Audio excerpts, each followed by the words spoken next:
Saudações a todos vocês, aos nossos ouvintes e aos nossos alunos. Vamos nos encontrar de novo em mais uma aula, nessa nossa viagem nas parábolas de Jesus. E como nós já falamos, Jesus, esse homem que tinha toda uma habilidade de falar, de se pronunciar e de se colocar diante do outro, usando essa linguagem simbólica e rica. E foi, confesso a vocês, muito difícil para nós escolhermos quais as parábolas iríamos trazer para montar um módulo. Tamanha a riqueza e a grandeza dos seus ensinamentos. Mas, para fecharmos o módulo hoje, no meio de entre tantas parábolas, eu escolhi uma que particularmente fala muito profundo em mim. E logo no começo, ainda na juventude espírita, quando comecei a estudá-la, essa parábola sempre me trouxe muitos questionamentos e muitas dúvidas. E com o passar do tempo, eu pude ver o quanto nós, na maioria das vezes, infelizmente, diminuímos e minimizamos a intensidade do ensinamento do Cristo. E muitas vezes, usamos a parábola do bom samaritano para resumirmos a caridade. Então dizemos, precisamos fazer como o bom samaritano. Mas se olharmos profundamente os ensinamentos de Jesus, veremos que na parábola do bom samaritano, ele traz uma proposta muito, muito mais profunda. E é esse o convite que faço a todos vocês hoje. Que possamos pensar juntos e principalmente sentirmos juntos a parábola do bom samaritano. Levantou-se então um doutor da lei e perguntou-lhe, para o experimentar: Mestre, que hei de fazer para possuir a vida eterna? Disse-lhe Jesus: Que está escrito na lei? Como leis? O outro respondeu: Amarás ao Senhor, teu Deus, com todo o teu coração, com toda a tua alma, com todas as tuas forças e com todo o teu entendimento, e ao teu próximo, como a ti mesmo. Disse-lhe Jesus: Respondestes bem, faz isso e viverás. Mas o doutor da lei, querendo justificar a pergunta feita, disse a Jesus: E quem é o meu próximo? Tomando a palavra, Jesus respondeu: Certo homem descia de Jerusalém para Jericó e caiu nas mãos dos salteadores que, depois de o despojarem e encherem de pancadas, o abandonaram, deixando-o meio morto. Por coincidência, descia por aquele caminho um sacerdote, que, ao vê-lo, passou ao largo. Do mesmo modo, também um levita passou por aquele lugar e, ao vê-lo, passou adiante. Mas um samaritano, que ia de viagem, chegou ao pé dele e, vendo-o, encheu-se de compaixão. Aproximou-se, ligou-lhe as feridas, deitando nelas azeite e vinho, colocou-o sobre a sua própria montada, levou-o para uma estalagem e cuidou dele.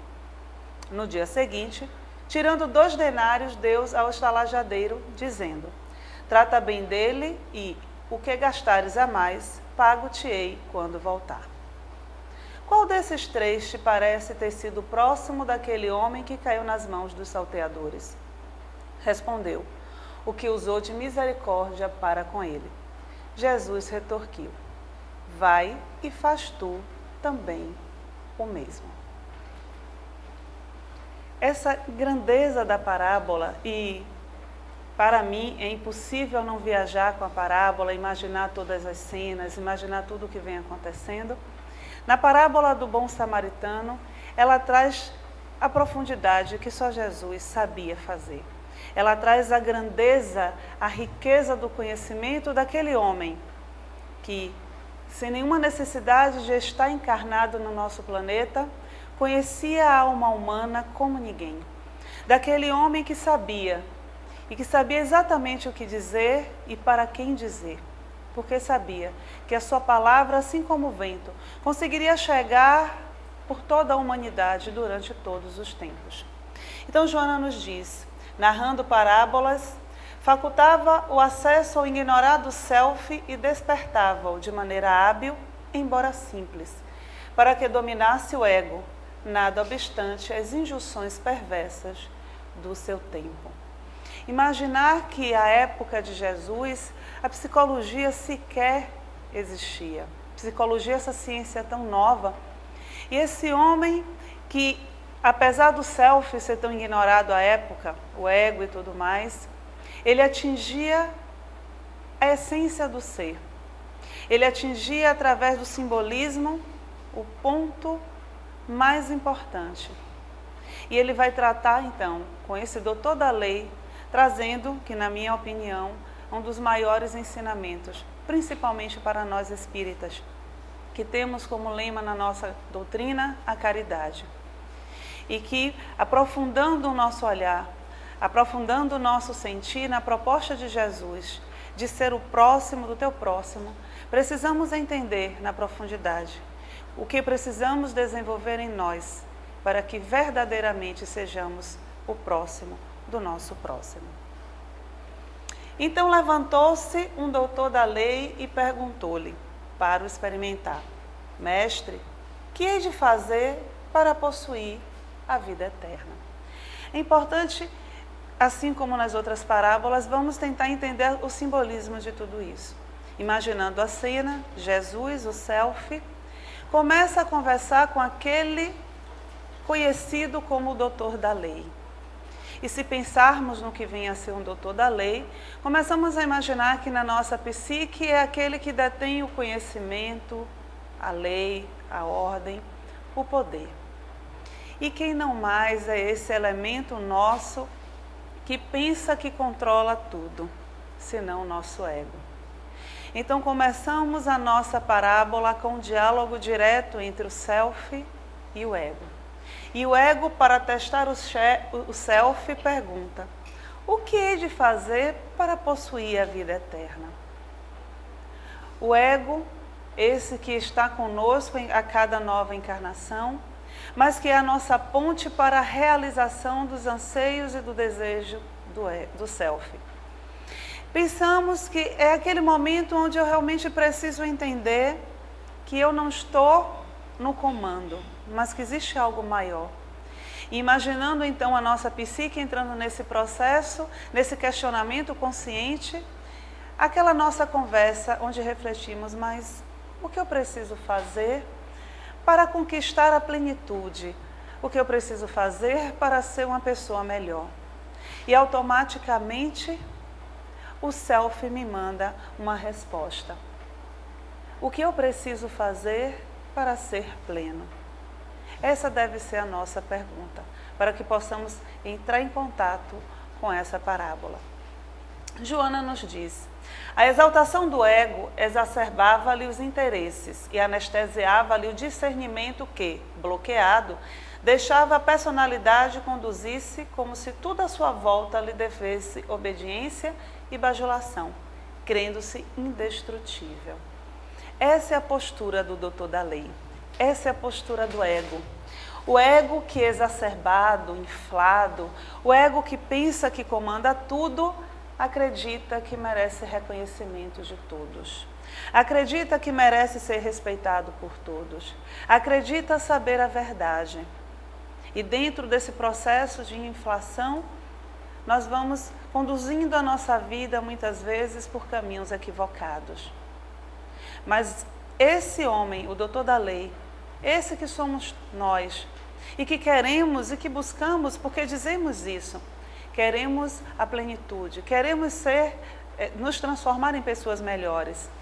Vamos muitas vezes nos deixando conduzir pelo ego e vamos entrando então em uma postura de inflação, de superioridade e nos colocando exatamente como a mentora nos coloca, em busca de uma obediência da bajulação, acreditando-se indestrutível. E, como Carl Gustav Jung coloca, onde o amor reina, não existe vontade de poder. E, onde a vontade de poder predomina, está faltando um amor. Um não passa da sombra do outro. E esse é um ponto extremamente importante quando pensamos na proposta da parábola do bom samaritano. Esse é um questionamento e um pensamento que todos nós precisamos entrar em contato. Primeiro, o que eu preciso fazer para conquistar a vida eterna? Essa era a primeira pergunta do doutor da lei. O diálogo com Jesus começa porque ele quer encontrar a vida eterna. Todos nós queremos a plenitude. E nessa postura de superioridade, nos colocamos nessa condição. Nessa postura de poder, nos colocamos nessa condição. E vamos exercendo a nossa vida e a própria caridade na postura daquele que é superior. E quando eu vou ajudar o outro externo, o outro próximo de mim, eu me ponho diante daquele de forma tão soberba que eu o deixo humilhado. E Carl Gustav Jung então nos chama a atenção. Porque como podemos querer encontrar e conquistar a plenitude se estamos exercendo e agindo pela força do complexo de poder? Como eu posso querer conquistar algo que vem do self agindo com o ego? Então, onde há vontade de poder, ali não reside amor. Mas onde existe o amor, ali não existe o poder, porque eles são forças opostas. E esse é o primeiro impacto. Esse é o primeiro impacto para o ego.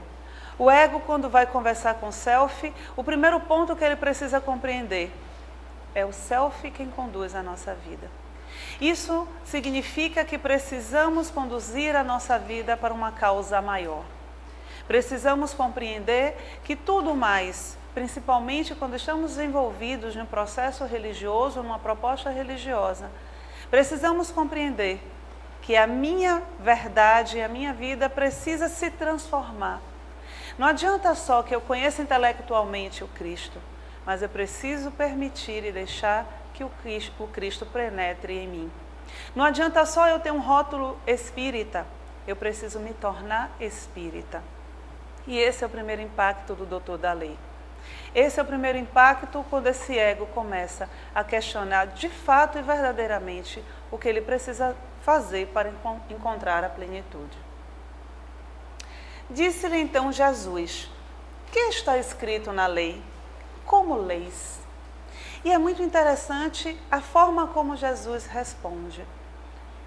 Pensando como self, imagine que quando o ego questiona o self não nos dá respostas prontas.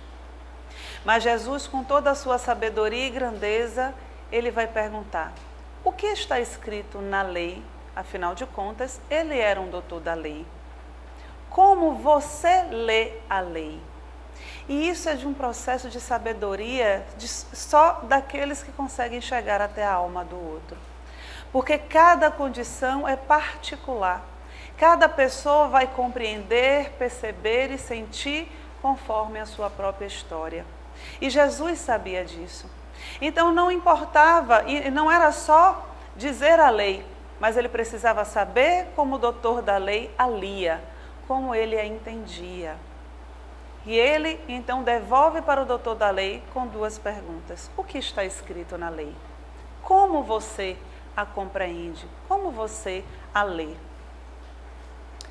O discurso de Jesus, homem, conhecedor dos desafios e das dificuldades do ser humano, é todo um complexo processo de introspecção para o seu encontro com a realidade pessoal, além da personalidade, e mergulho consciente no self, como forma eficaz de anular os impositivos preponderantes do ego na conduta convencional. A habilidade de Jesus de penetrar e de conseguir ir além do ego. Como você lê? O que você compreende? E esse ponto extremamente importante que eu falei quando analisávamos a parábola do semeador. É preciso que eu reveja os meus conceitos. É preciso que eu entenda de fato o que eu entendo. Eu preciso me perguntar a cada dia, porque se eu estou num processo de mudança e de transformação, eu preciso me questionar: o que é a caridade para mim? Como eu me relaciono com Deus? Como eu me relaciono com o meu próximo? Como eu me relaciono comigo? Como vai o meu orgulho? Como vai o meu egoísmo? E essas perguntas, que trazem sempre respostas profundas, precisam ser feitas diariamente. precisam ser feitas naquele momento em que eu me disponho a fazer a minha meditação. Porque a cada dia a tendência é que eu compreenda melhor cada resposta e que eu a transforme, eu a compreenda. E mais do que isso, quando eu começo a fazer esse processo comigo, eu agora vou entender que o meu próximo compreende a vida de uma forma diferente da minha. E que mesmo compreendendo a vida de uma forma completamente diferente da minha compreensão, podemos caminhar juntos, cada um construindo o seu processo, cada um vivendo suas experiências e todos colaborando para a melhora do todo. E esse então é o grande desafio que Jesus homem, como Joana nos coloca, que conhece todos os desafios e as dificuldades do ser humano. Só esse homem, Jesus, poderia de fato fazer um mergulho consciente no self e anular os impositivos do ego. Esse homem que falava diretamente com o self.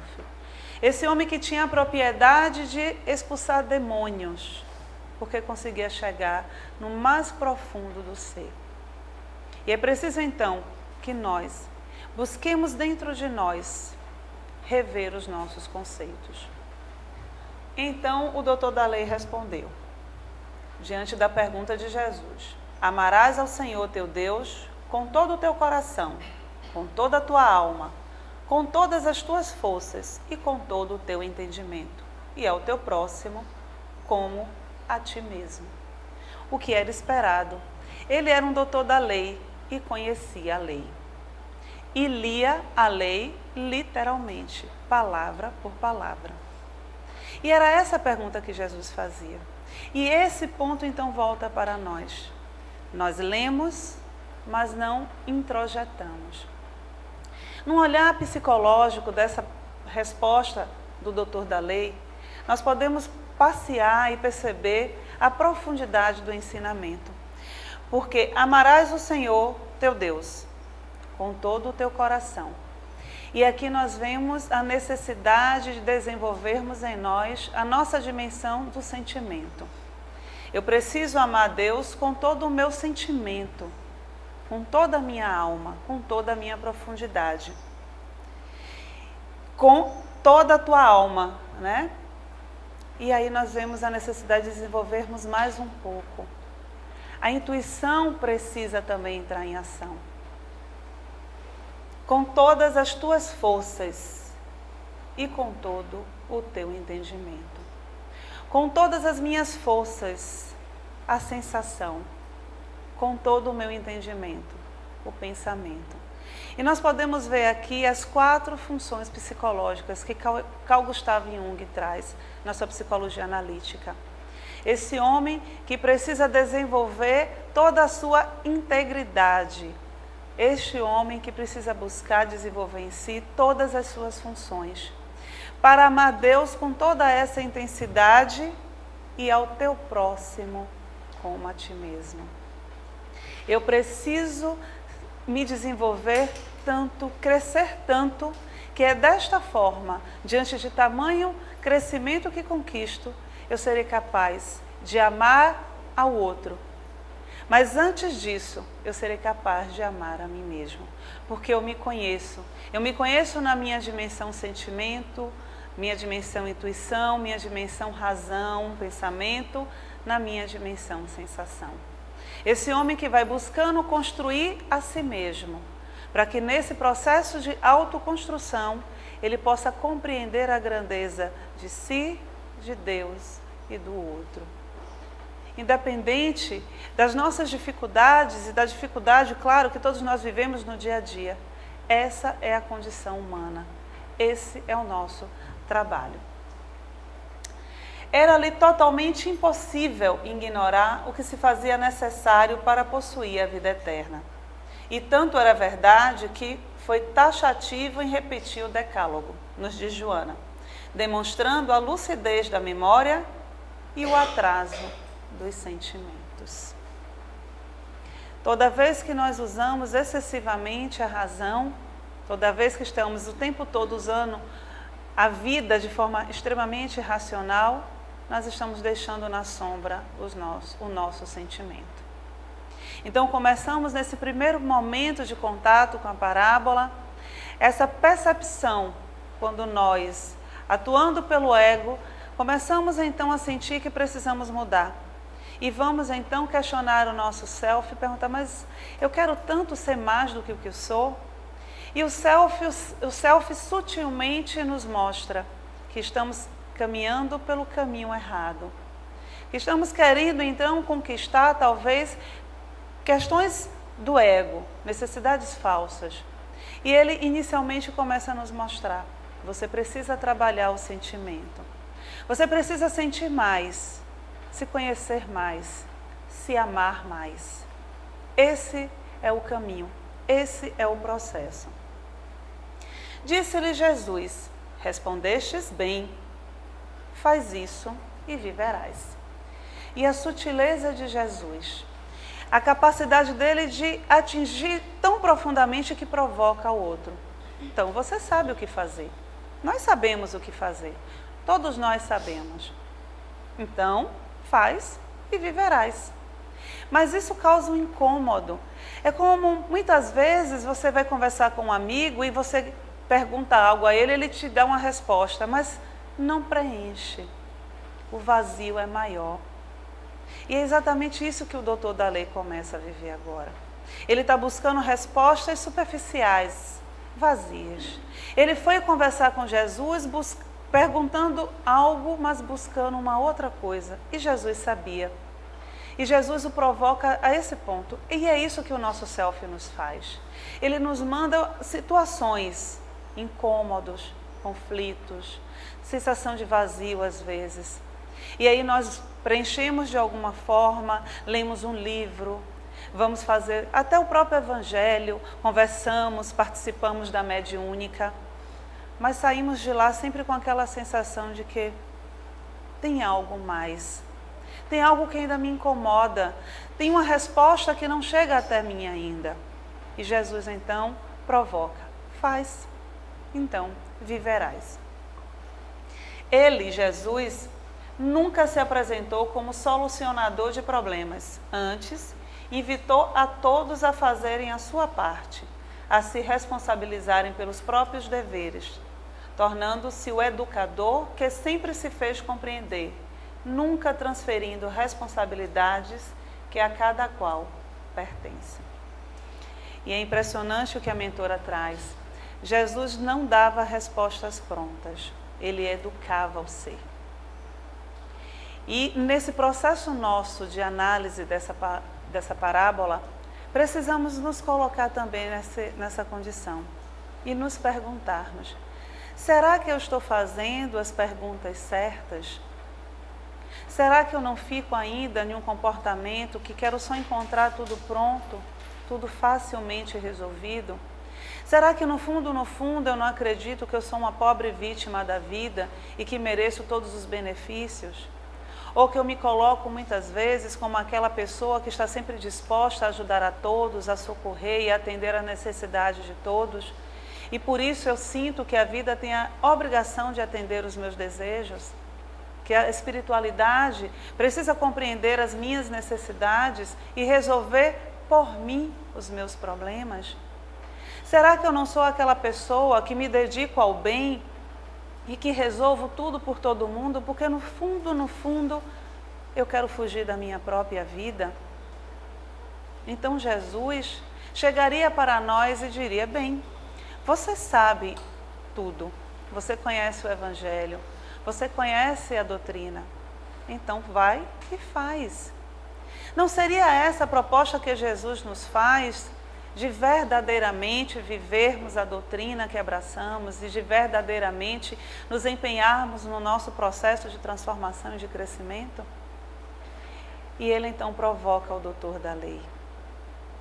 E o doutor da lei agora tinha a resposta que o ego estava fazendo.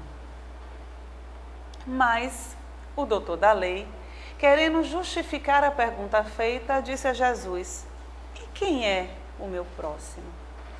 E agora a pergunta chega. Agora sim o processo começa a acontecer. Agora esse ego consegue desmanchar, tirar as armas Quando Jesus provoca e diz a ele, mas você sabe a lei, racionalmente você sabe resolver a sua vida, então vai lá e faz. E ele volta para si e então olhando para Jesus ele diz, mas quem é o meu próximo? E aí mostra todo o desconhecimento desse doutor da lei, que sabia a letra, mas não sentia a profundidade do ensinamento. E esse é o nosso ponto agora. Quem é o nosso próximo? Quem é o meu próximo? Quem é o seu próximo? Essa é a pergunta mais importante quando nós nos colocamos nessa condição daqueles que acreditamos que fora da caridade não há salvação. E que usamos a parábola muitas vezes até para atingir o outro. Quando ele não quer nos ajudar, não quer ser um companheiro, quando criticamos o comportamento do outro, então usamos a parábola como os doutores da lei, conhecedores da letra, sem sentir a profundidade. Então, Joana nos traz, a sombra existe no ser humano, não deve ser combatida. Existente no ser humano não deve ser combatida, senão diluída pela integração na sua realidade existencial. E com isso, percebemos que o nosso próximo mais próximo é o nosso eu desconhecido. Esse é o próximo que precisamos socorrer. Esse é o próximo que precisamos conhecer. Então, essa sombra existente não deve ser combatida, mas sim diluída pela integração na nossa realidade existencial. Antes de fazer pelo outro, eu preciso fazer por mim. E isso é um princípio extremamente importante. Eu não estou aqui dizendo que não vamos matar a fome, a sede, não vamos cobrir um corpo que sente frio. Não é disso que estamos falando. Estamos falando de uma caridade muito maior. Daquela caridade que, junto com a minha ação de levar o alimento, de levar a água, de cobrir um corpo, junto com tudo isso, vai eu mesma. Eu que me envolvo com aquele outro, que reconheço que aquele outro é parte de mim. E que posso fazer pelo outro muito mais do que matar a fome e a sede do corpo. Mas posso também, assim como Jesus propôs, encontrar a sua alma. Dar a ele um fio de esperança, um fio de certeza de que vale a pena continuar vivendo e que vale a pena continuar lutando pelo seu próprio crescimento. Conscientizar a sombra, diluindo-a mediante a sua assimilação, ao invés de ignorá-la, constitui passo avançado para a perfeita identificação entre ego e self. Esse é o ponto do diálogo agora. Quando o ego, doutor da lei, agora volta à pergunta, poderíamos imaginar que agora a verdadeira pergunta foi feita ao self. Agora essa relação começa a ser possível. Agora começa a ser possível o entendimento do ego de sua sombra, o reconhecimento do ego, de que ele precisa rever sua postura, ele precisa agora tirar essa persona, entrar em contato com a parte sua, preciosa, triste, sofrida, dolorida, amorosa e doce, que ele desconhece. Tomando a palavra, Jesus respondeu: certo homem descia de Jerusalém para Jericó e caiu nas mãos dos salteadores, que, depois de o despojarem e encherem de pancadas, o abandonaram, deixando-o meio morto. E vemos aqui então a riqueza dos símbolos da parábola. Certo homem descia de Jerusalém para Jericó. Ele não subia, ele descia. E quando pensamos num processo de individuação, num processo de autodescobrimento, sabemos que tudo começa com uma descida. Precisamos descer no nosso eu. Precisamos, assim como esse homem, descer nas nossas profundezas. E nessa descida, os salteadores aparecem. Os salteadores, aqueles que nos roubam, nos machucam. E esses são os nossos complexos no nosso processo. aqueles conteúdos nossos que roubam a nossa energia, que tiram a nossa vitalidade e que muitas vezes distorcem toda a realidade da nossa vida, fazendo com que passemos, às vezes, uma existência inteira vendo a vida com a lente equivocada, sentindo as dores de um processo que aconteceu há muito mais tempo na nossa vida e não nos libertamos para viver plenamente, como se estivéssemos todo o tempo com o peito oprimido, sem conseguir respirar.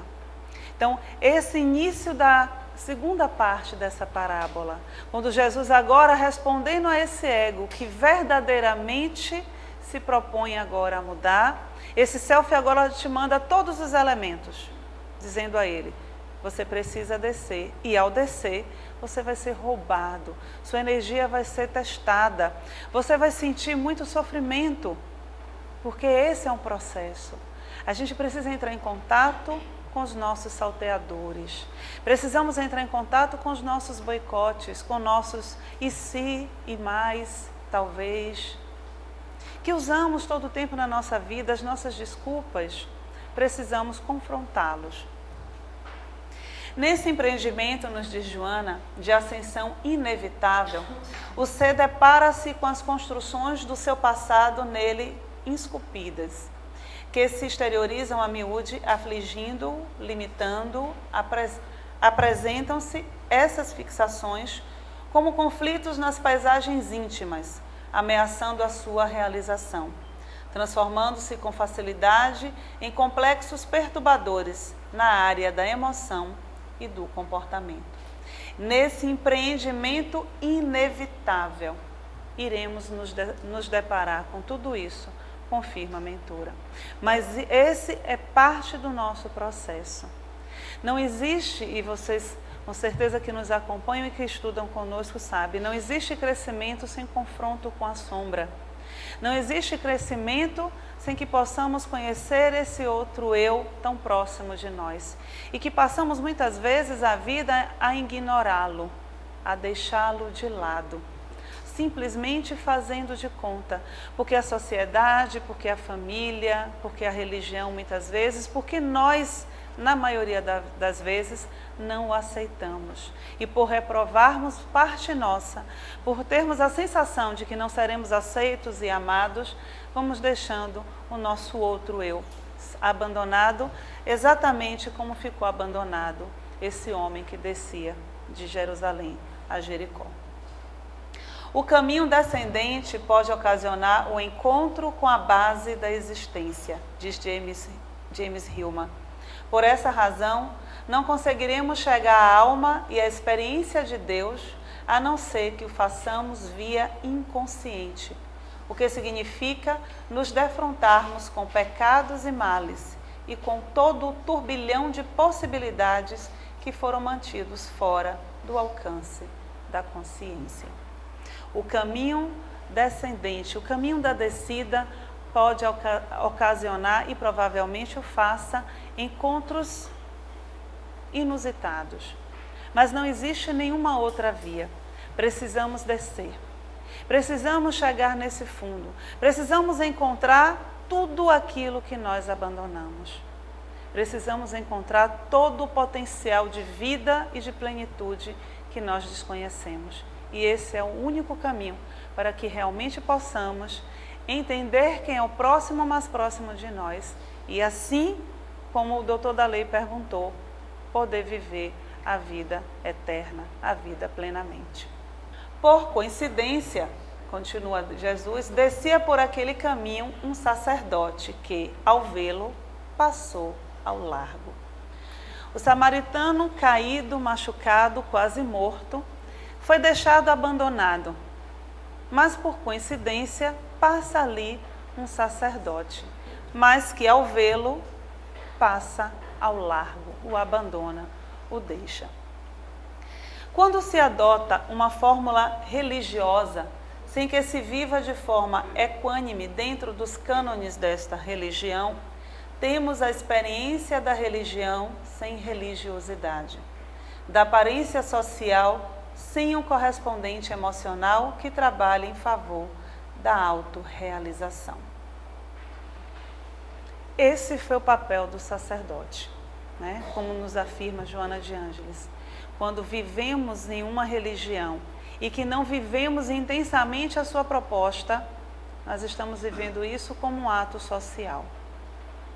Mas talvez nós nos perguntemos por que a religião é tão importante nesse processo nosso de autodescobrimento?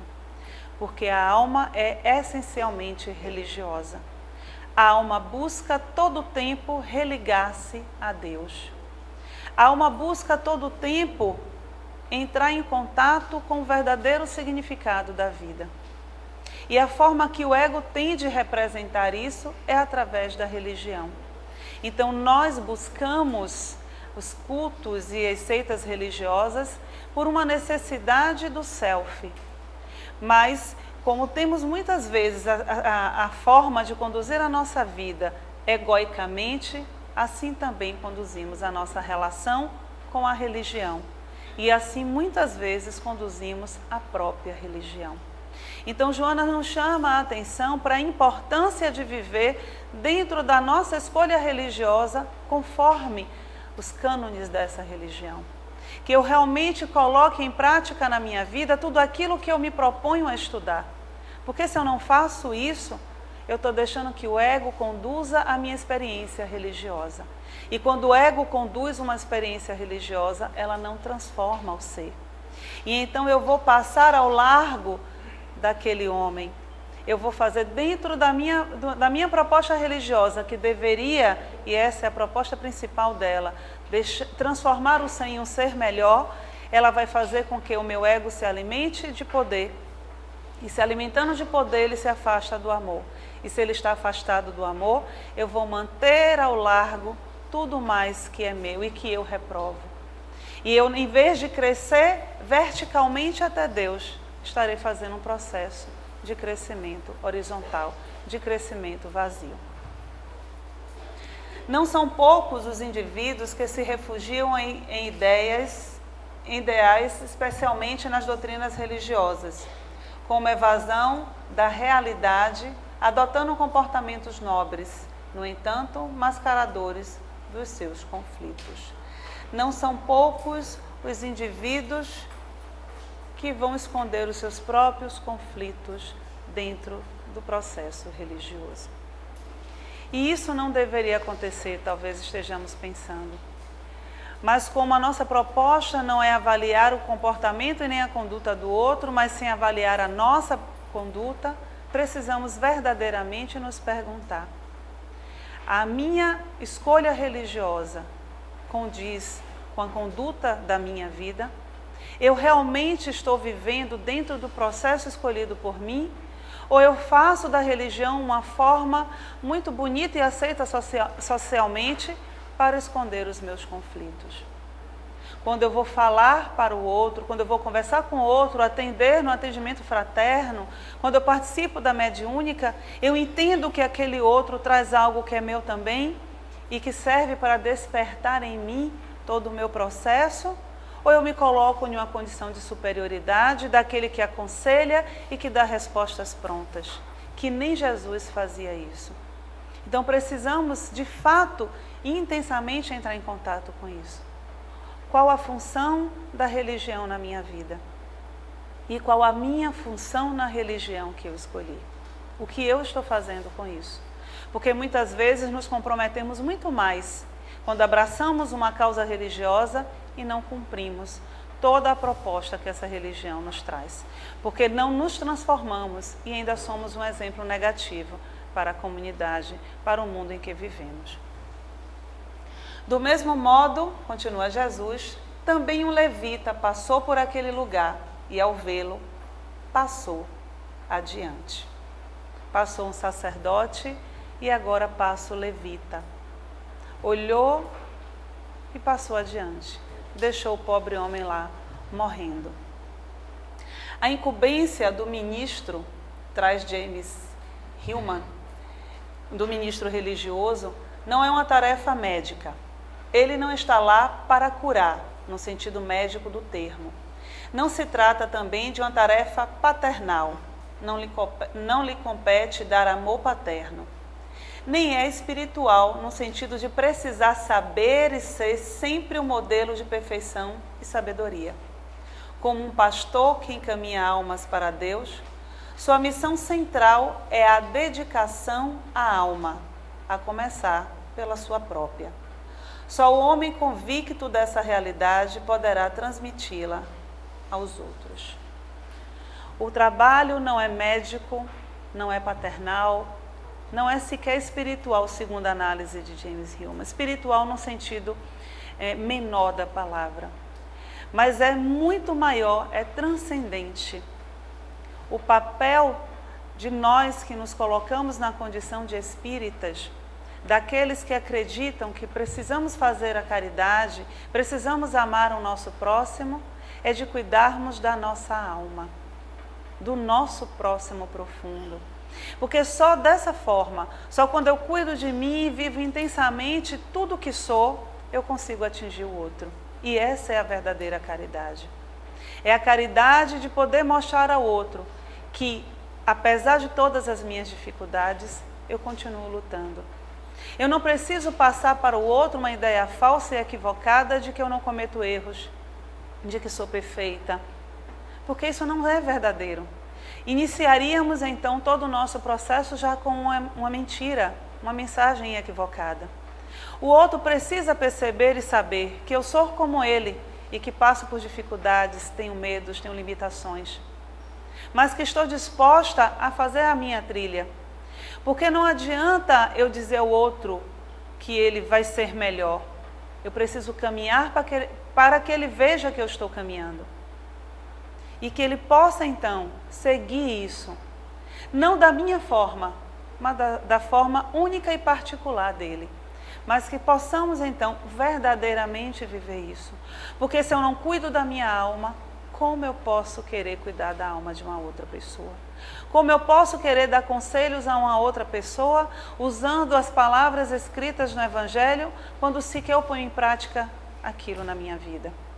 Quando sequer eu compreendo que as dificuldades que acontecem na vida são consequências dos meus atos passados. Mas eu sei dizer isso ao outro. Mas quando são comigo eu não consigo compreender. E acho que a vida está cometendo uma injustiça.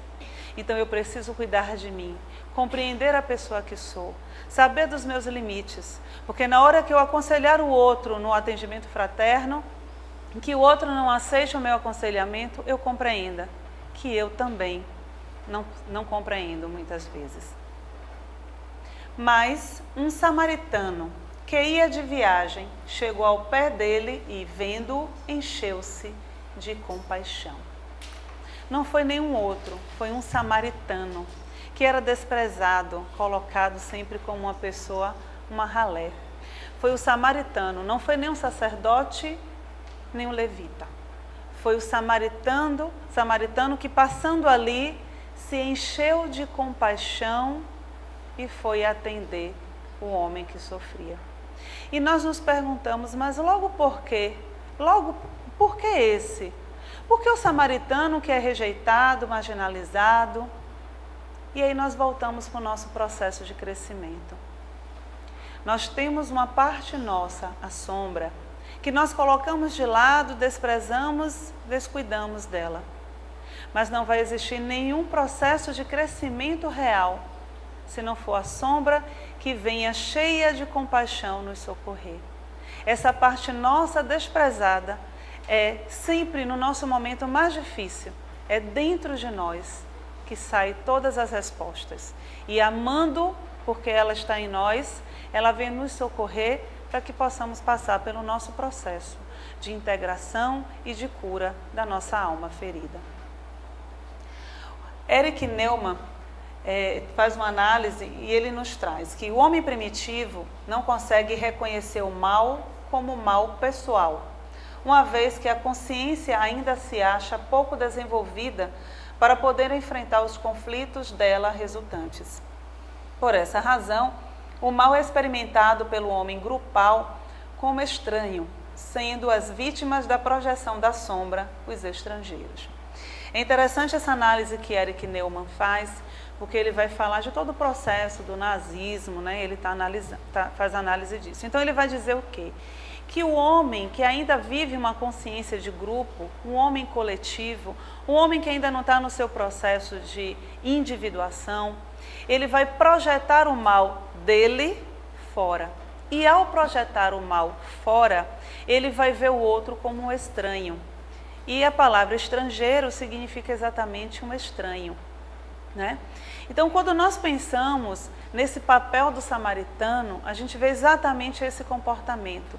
Aquele estrangeiro, aquele que era visto como algo que deveria ser realmente desprezado, esse vem me socorrer.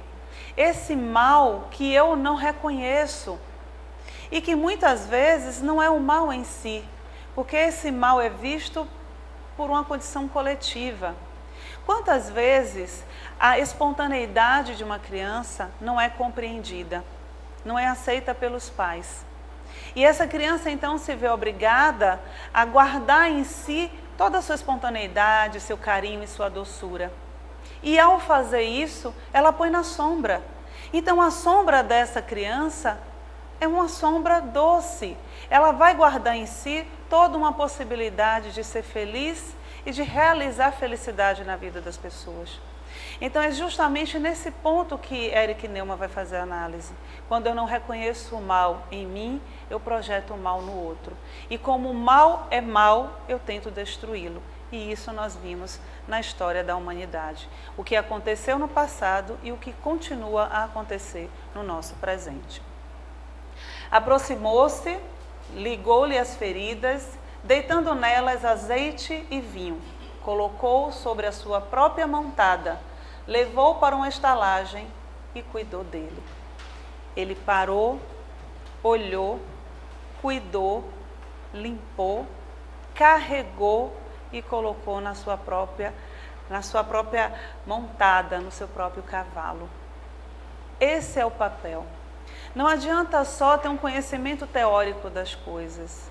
Eu preciso mergulhar tão profundamente em mim que eu vou chegar até a minha ferida, olhar, cuidar, limpar e carregá-la comigo, assim como o próprio Jesus nos propôs. Se quiseres me seguir, carrega a tua cruz.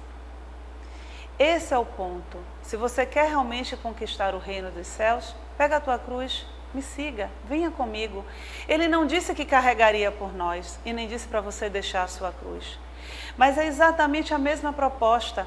Venha, carregue teu mal, traga tudo o que você tem, reconheça a sua sombra e traga para perto de si. A única forma de realmente nos amarmos verdadeiramente é nos amarmos por inteiro. E eu preciso então conhecer a sombra que tenho. O fator de importância primordial na redenção da sombra é a habilidade de carregá-la consigo. Esse é o fator principal. Não adianta eu tentar colocar no armário, não adianta eu projetar em uma outra pessoa. Eu preciso trazê-la comigo. Eu preciso saber a todo instante que existe em mim um potencial gigantesco para que eu faça aquilo que eu reprovo, mas que também existe em mim um potencial gigantesco de fazer todo o bem que eu sequer imagino que sou capaz de fazer. E é só dessa forma, carregando a sombra comigo, é que eu vou poder ter contato com todas essas partes que compõem o meu ser.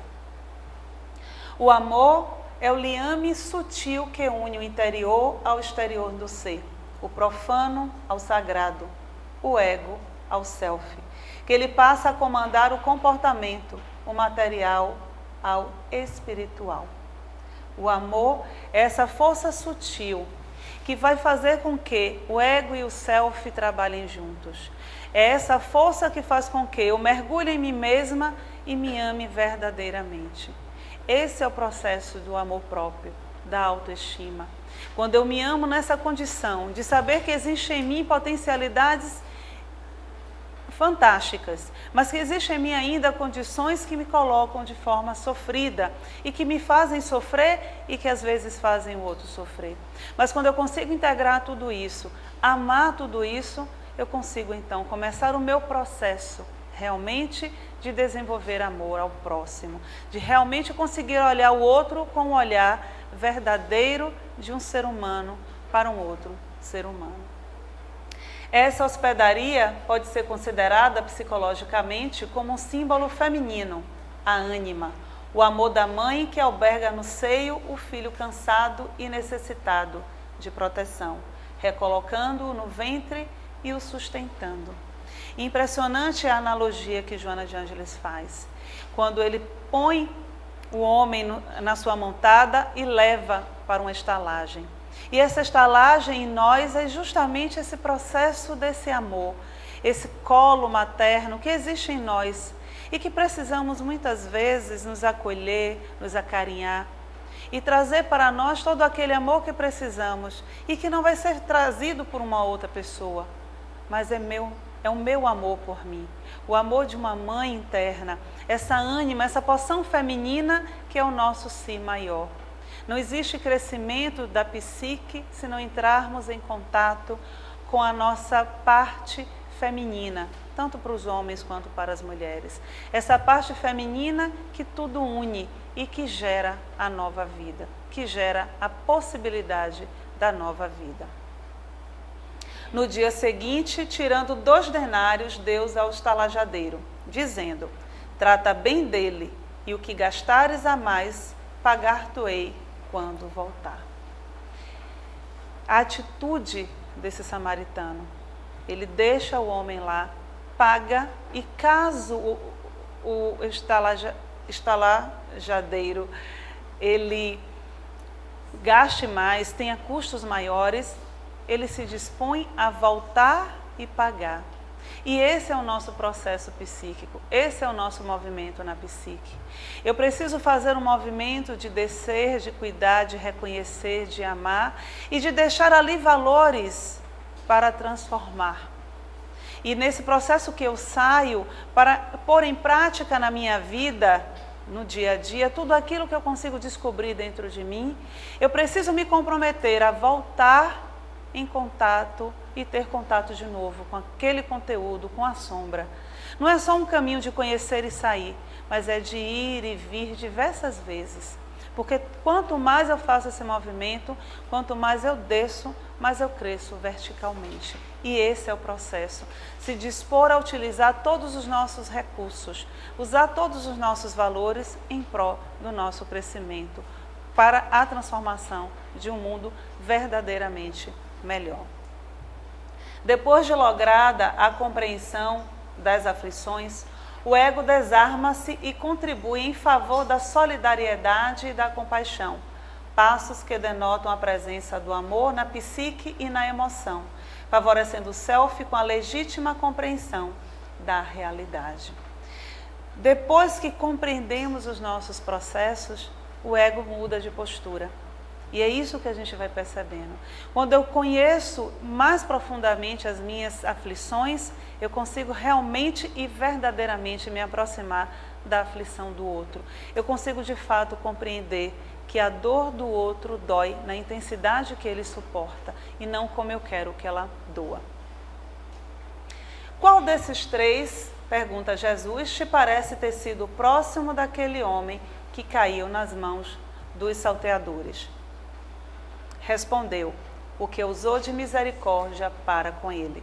Jesus retorquiu: vai e faz tu também o mesmo. E depois de narrar tudo isso, Jesus volta à mesma proposta. Qual deles te pareceu ser o próximo daquele homem? Aquele que o ajudou. Então agora vai tu e faz o mesmo. Agora o self precisa mudar a postura.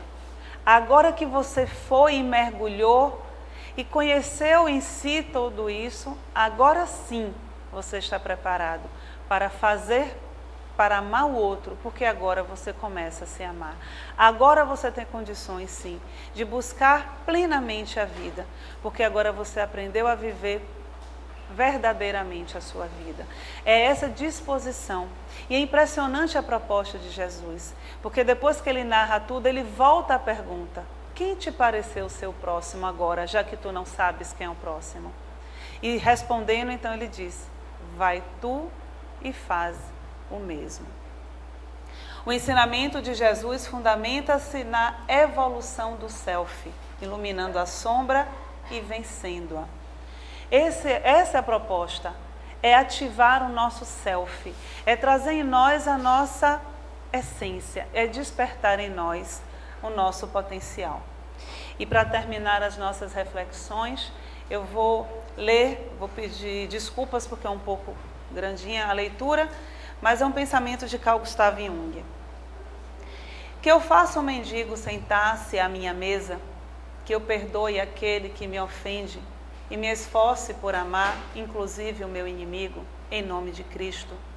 Tudo isto, naturalmente, não deixa de ser uma grande virtude.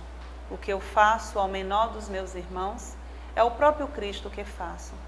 Mas o que acontecerá se descubro, porventura, que o menor, o mais miserável de todos, o mais pobre dos mendigos, o mais insolente dos meus caluniadores, o meu inimigo, reside dentro de mim? Sou eu mesmo, e precisa da esmola da minha bondade, e que eu mesmo sou inimigo que é necessário amar. O que faremos se fizermos essa descoberta? Então, assim como Jesus nos propõe, possamos fazer esse mergulho em nós e, ao descobrirmos essa resposta, possamos ir e fazermos de fato o mesmo. Amar ao próximo como a nós mesmos. Muito obrigada.